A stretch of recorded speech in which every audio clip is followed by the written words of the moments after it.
A very old man with enormous wings. The light was weak, even at noon. When Pelayo was coming back to the house, it was hard for him to see what was moving and groaning in the rear of the courtyard.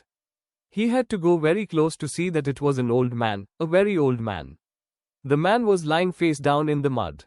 In spite of his tremendous efforts, the man couldn't get up, impeded by his enormous wings. Frightened by the sight, Pelayo ran to get Elisinda, his wife. She was putting compresses on their sick child. He took her to the rear of the courtyard. They both looked at the fallen body. The man was dressed like a rag picker. There were only a few faded hairs left on his bald skull and very few teeth in his mouth. His pitiful condition seemed that of a drenched great-grandfather. This took away any sense of grandeur he might have had. His huge buzzard wings, dirty and half-plucked, were entangled in the mud. They looked at him so long and so closely that Pelayo and Elisinda very soon overcame their surprise. In the end they found him familiar. Then they dared speak to him. He answered in an incomprehensible dialect with a strong sailor's voice. They concluded that he was a lonely castaway from some foreign ship, wrecked by the storm. Then they called in a neighbor woman to see him. All she needed was one look to show them their mistake. "He's an angel," she told them. "He must have been coming for the child, but the poor fellow is so old that the rain knocked him down." On the following day everyone knew that a flesh and blood angel was held captive in Pelayo's house. Pelayo watched over him all afternoon from the kitchen, armed with his bailiff's club. Before going to bed, he dragged him out of the mud and locked him up with the hens in the chicken coop. A short time afterward the child woke up without a fever and with a desire to eat. Then they felt magnanimous. They decided to put the angel on a raft with fresh water and provisions for 3 days, and leave him to his fate on the high seas.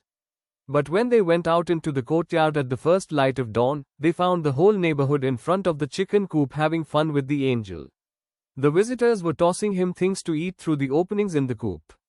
It was as if he weren't a supernatural creature but a circus animal. The news of the captive angel spread with great rapidity. After a few hours, the courtyard had the bustle of a marketplace. The couple had to call in troops to disperse the mob.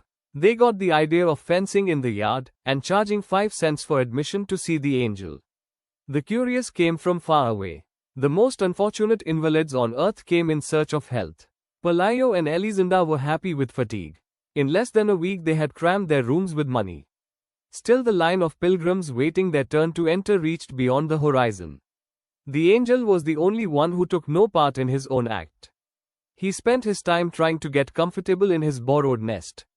At first, they tried to make him eat some mothballs. But he ate nothing but eggplant mush. His only supernatural virtue seemed to be patience.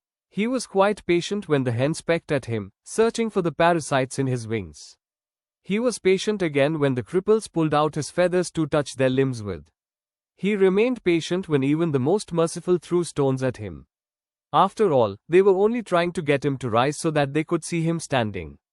It so happened that during those days there arrived in the town a traveling show. The main attraction was a woman who had been changed into a spider by a burst of thunder and lightning. The admission fee to see her was less than the fee to see the angel. So, the people flocked to see her. They were also permitted to ask her all manner of questions about her absurd state. The owners of the house had no reason to lament. With the money they saved they built a 2-story mansion with balconies and gardens. It also had high netting so that crabs wouldn't get in during the winter, and iron bars on the windows so that angels wouldn't get in.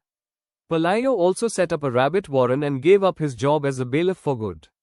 Elisinda bought some satin pumps with high heels and many dresses of iridescent silk.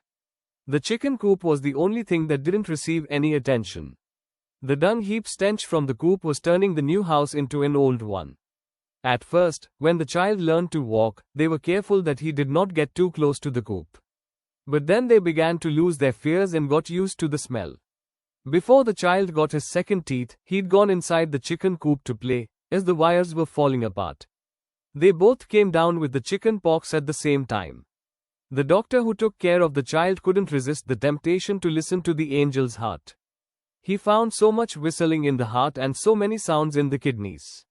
What surprised him most, however, was the logic of his wings. They seemed so natural on that completely human organism. He couldn't understand why other people didn't have them too. When the child began school, the sun and rain had caused the collapse of the chicken coop.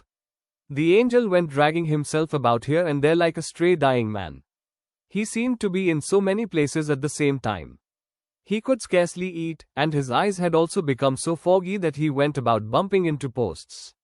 Pelayo threw a blanket over him and let him sleep in the shed. Only then did they notice that he had a temperature at night. They became alarmed, for they thought he was going to die. And yet he not only survived his worst winter but seemed improved with the first sunny days. He remained motionless for several days in the farthest corner of the courtyard. At the beginning of December, some large, stiff feathers began to grow on his wings. They looked like the feathers of a scarecrow. One morning Elisinda was cutting some bunches of onions for lunch when a wind blew into the kitchen. Then she went to the window and found the angel in his first attempts at flight. These were so clumsy that he was on the point of knocking the shed down as he couldn't get a grip on the air. But then, he did manage to gain altitude. Elisinda let out a sigh of relief, for herself and for him, when she watched him pass over the last houses. He was holding himself up in some way with the risky flapping of a senile vulture. She kept watching him even when she was through cutting the onions. She kept on watching until it was no longer possible for her to see him. He was no longer an annoyance in her life but an imaginary dot on the horizon of the sea.